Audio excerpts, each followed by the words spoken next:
No podem entendre els antics egipcis si no parlem dels seus déus. Els egipcis creien en diversos déus. Cadascun d'ells tenia una funció important. A més, existien déus amb cap d'animal i cos d'home.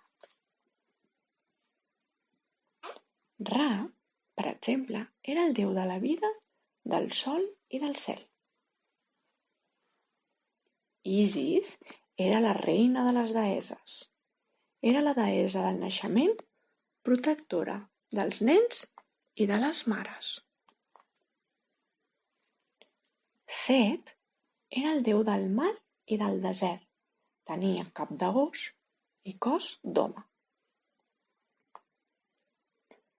Tot era el déu de la saviesa, que havia inventat l'escriptura i era controlador del temps. Manava sobre els altres déus. Osiris era el déu dels morts. Horus, déu del cel, tenia cap de falcó i cos d'home. Bastet era la deessa de la llar.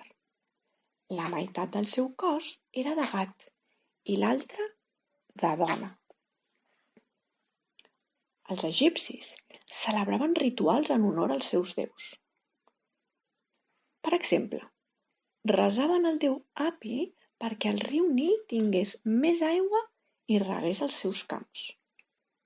Els egipcis tenien també animals sagrats, com el gat, el bou, l'ovella o el xacal. També s'han trobat molts símbols o amulets sagrats de l'antic Egipte. Aquests objectes, quan els portaven, els hi donaven protecció i els ajudava a aconseguir allò que volien. Alguns exemples d'amulets sagrats serien: l'ull d'Horus representa el món feliç. A l'antic Egipte, aquest amulet va ser molt popular i un dels més poderosos. La clau de la vida representa la vida i significa la cerca de la immortalitat. L'escarabat blau és un amulet que protegeix del mal i et dona força. Es feia sobretot de fang o pedra i es pintava de blau. Us agradaria tenir un amulet de l'antic Egipte?